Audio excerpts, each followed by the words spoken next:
Dear brothers and sisters, I welcome you all to hear and see this video message.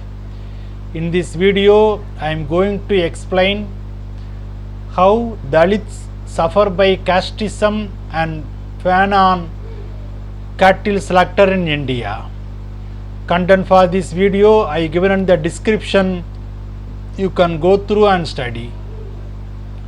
Society mindset as beef eating is common among low caste Hindus, and vegetarianism is an upper caste phenomenon.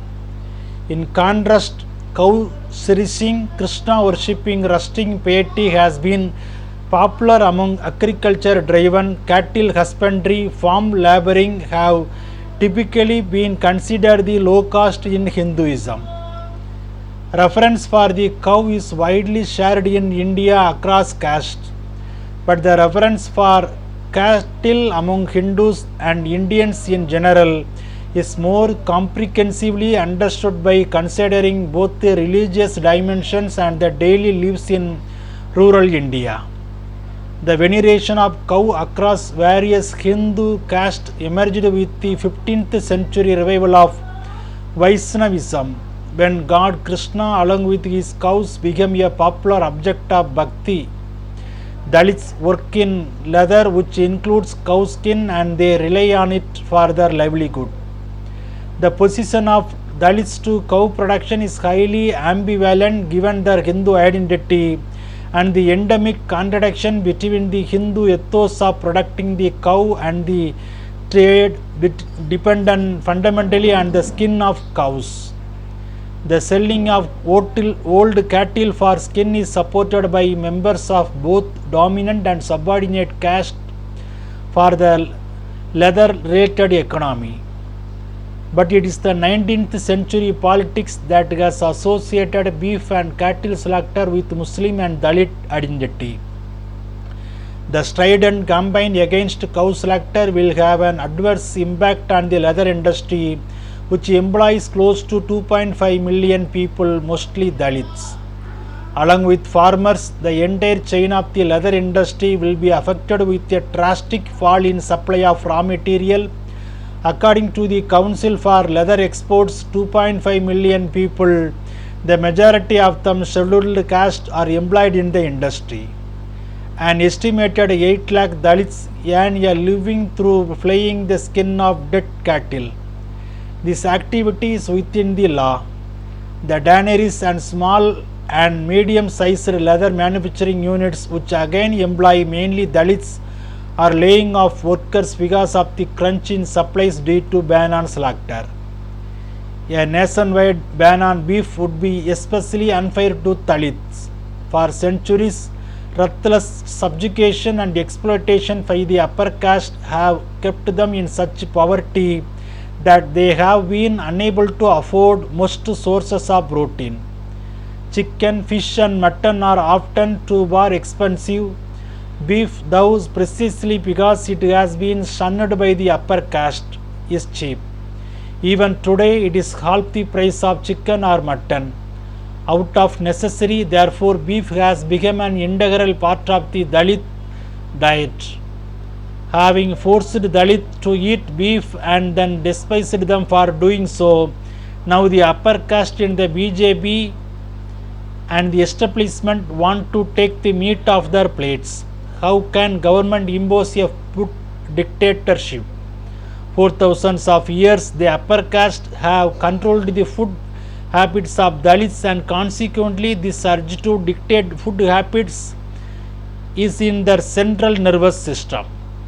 They consider it their privilege and their right. Democracy is about choice, but they want to take that away. As the upper caste establishment has tried to impose vegetarianism in many public and educational institutions, some Dalit groups have get back.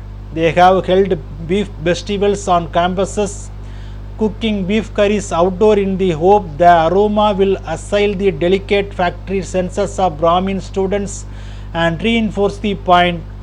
Dalits enjoy beef and will continue to eat what their heritage and history have bequeathed to them. This is a cultural imposition and attempt to destroy the food culture of Muslims, Christians and Dalit. RSS consider the life of Dalit cheaper than that of the animals including cow. The atrocities on Dalits continue to happen, shaming the country as a whole. The prowess in denouncing atrocities on Dalits is not matched by the eagerness to prevent them. Prevention cannot happen unless there is a change of mindset. And that change hinges on a proper understanding of this national shame. The atrocities on Dalit is not and can never be a religious matter. It is a caste atrocity meant to keep Dalits degraded and relegated to a level below of that animals. It is unlikely that members of any of these self-appointed lawbreakers care for cows. They are on the prowl to pounce on Dalits who are soft targets and easy prey. The agenda is not cow production but terrorizing the Dalits. The poor mute cow is made an unfortunate alibi. The cow is used an alibi, doing utter injustice to that wonderfully benign creature.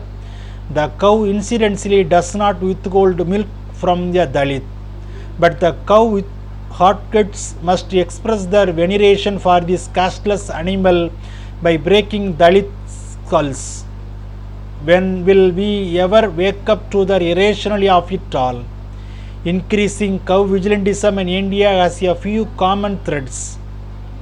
Rise in crimes against Dalits, fall in conviction rate, assaulters belong mostly to politically linked influential Hindu upper caste, and the victims are mostly Dalits or poor Muslims with no political voice. Dalits and Muslims in the past year have faced the era of emboldened cow vigilante groups under the aegis of right-wing Hindu groups. Vishwa Hindu Parishad and Bajrang Dal. There may be not a direct link, but this Bharatiya Janata Party ruled states also account for more than half of the crimes committed against Dalits in the country, according to the National Commission for Scheduled Caste has shown. According to the report based on data from the National Crimes Record Bureau till 2015, crime against the weakest section of the society is on the conviction rate is in crimes committed against Dalits has been steadily falling since 2012. The rise in crime and fall in conviction rate are a double whammy and are an indication of how the system is weighed against Dalits. The life of a Dalit has the same worth and significance as the life of an upper caste. Surely there is no godly basis for ascribing different values to human life based on the birth-based accident of caste. If you lose a dog or cow, you can replace them with another dog or another cow. But if you lose a father, a mother, a brother or a neighbor or a friend, you simply can't replace them. There is both uniqueness and finality about the death of a fellow human being. Human worth is embedded in this uniqueness and irreplaceability. Every aspect of the predicament imposed on Dalits, the offense in the sharing public thoroughfares, village wells, places of worship, spaces for eating, learning, working, was meant to deny the humanity of Dalits. Dalits could not for centuries afford for themselves meaningful names. Untouchability is the ultimate denial of fellow humanity. Bible talk about this in 1 Timothy chapter 4 verse 3. And they that Hindutva Brahmins say that there are some food that people must not eat, but God made these foods, and those who believe and who understand the truth can eat them with thanks. Amen.